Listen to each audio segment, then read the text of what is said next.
Hello दोस्तों, जी के मस्ती में आप सभी का स्वागत है। आज हम जीव विज्ञान के 30 महत्वपूर्ण प्रश्न लेके आए हैं, जो कि बहुत इम्पोर्टेंट प्रश्न है।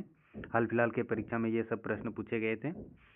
अगर आप मेरे चैनल पर न्यू आए तो प्लीज़ पूरा वीडियो देखिएगा, क्वेश्चन बहुत महत्वपूर्ण है। चलिए देखते हैं प्रश्न। आपका पहला प्रश्न है, कोशिका की खोज किसने की थी? आपका उत्तर हो जाएगा रॉबर्ट हुक के द्वारा कोशिका का खोज किया गया था। चलिए अगला प्रश्न देखते हैं। आपका अगला प्रश्न है, मानव शरीर की सबसे छोटी हड्डी कौन सी है? आपका उत्तर हो जाएगा रकाब अस्थि। चलिए अगला प्रश्न देखते हैं। अगला प्रश्न है, रक्त का लाल रंग किसके कारण होता है? आपका उत्तर होगा हीमोग्लोबिन के कारण रक्त का लाल रंग होता है। चलिए नेक्स्ट, डीएनए का पूरा नाम क्या है? आपका उत्तर हो जाएगा डीओक्सीराइबो न्यूक्लिक अम्ल। चलिए अगला प्रश्न देखते हैं। आपका अगला प्रश्न है, का संश्लेषण किस अंग में होता है? आपका उत्तर होगा पत्ती के हरित लवक, जिसे हम क्लोरोप्लास्ट के नाम से जानते हैं। चलिए अगला प्रश्न देखते हैं।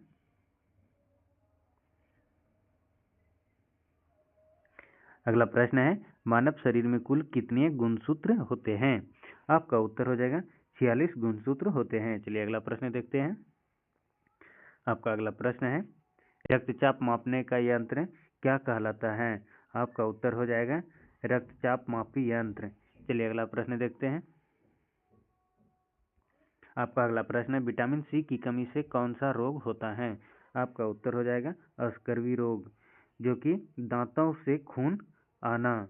चलिए अगला प्रश्न देखते हैं। जीव विज्ञान शब्द का जनक किसे कहा जाता है?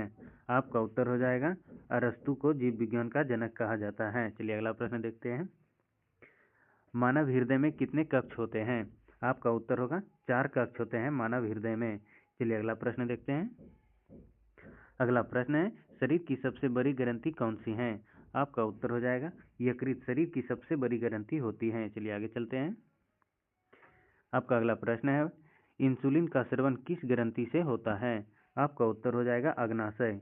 इंसुलिन का स्रवन अग्नाशय से होता है। चलिए आगे देखते हैं। पौधे में जल का परिवहन किसके द्वारा होता है? आपका उत्तर हो जाएगा जाइलम के द्वारा जल परिवहन होता है। चलिए आगे देखते हैं। मनुष्य का सामान्य शरीर तापमान कितना होता है? आपका उत्तर हो जाएगा 37 डिग्री सामान्य शरीर तापमान होता है। अगर फ़ारेनहाइट में पूछे तो 58.5 होता है। चलिए आगे देखते हैं। आपका अगला प्रश्न है, विटामिन डी की कमी से कौन सा रोग होता है? आपका उत्तर हो जाएगा रिकेटस। विटामिन डी की कमी से रोग होता है। चलिए अगला प्रश्न देखते हैं। मानव शरीर की सबसे बड़ी हड्डी कौन सी होती है? आपका उत्तर हो जाएगा जांघ की हड्डी, जिसे हम फीमर के नाम से जानते हैं। चलिए आगे देखते हैं। हरे पौधे में पाए जाने वाला हरा वर्णक क्या है? आपका उत्तर हो जाएगा हरित लवक, क्लोरोफिल। चलिए आगे देखते हैं। अगला प्रश्न है, रक्त का थक्का बनने में कौन सा तत्व सहायक है? आपका ऑप्शन हो जाएगा, आपका उत्तर हो जाएगा प्लेटलेट्स, जिसे हम अनुचक्रिया कहते हैं। चलिए आगे देखते हैं। आपका अगला प्रश्न है, मेढक किस वर्ग का जीव है? आपका उत्तर हो जाएगा उभयचर। चलिए नेक्स्ट, मानव नेत्र का रंग किससे निर्धारित करता है?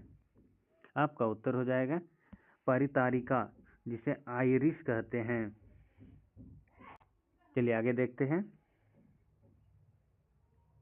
आपका अगला प्रश्न है, जीवों का वर्गीकरण की प्रणाली किसने दी? आपका उत्तर हो जाएगा केरुलस लिनियस के द्वारा दिया गया था। चलिए अगला प्रश्न देखते हैं। अगला प्रश्न है, मलेरिया किसके कारण होता है? आपका उत्तर हो जाएगा प्लाज्मोडियम नामक परजीवी के कारण मलेरिया होता है। मलेरिया। आपका अगला प्रश्न है, मलेरिया किसके कारण होता है? उत्तर हो जाएगा प्लाज्मोडियम नामक एक परजीवी से होता है। चलिए अगला प्रश्न देखते हैं। मानव शरीर में रक्त की मात्रा लगभग कितनी होती है? आपका उत्तर होगा 5 लीटर। कहीं कहीं मिला होगा 5 से 6 लीटर भी होता है। चलिए अगला प्रश्न देखते हैं। आपका अगला प्रश्न है, आरएनए आरएनए का पूर्ण नाम क्या है? आपका उत्तर हो जाएगा राइबोन्यूक्लिक अम्ल। चलिए अगला प्रश्न देखते हैं। आपका अगला प्रश्न है श्वसन क्रिया किस अंग में होती है? आपका उत्तर हो जाएगा फेफड़े। श्वसन की क्रिया फेफड़े के द्वारा होता है। चलिए आगे देखते हैं। दूध में पाए जाने वाला प्रमुख प्रोटीन कौन सा है? आपका उत्तर हो जाएगा केसिन। चलिए नेक्स्ट।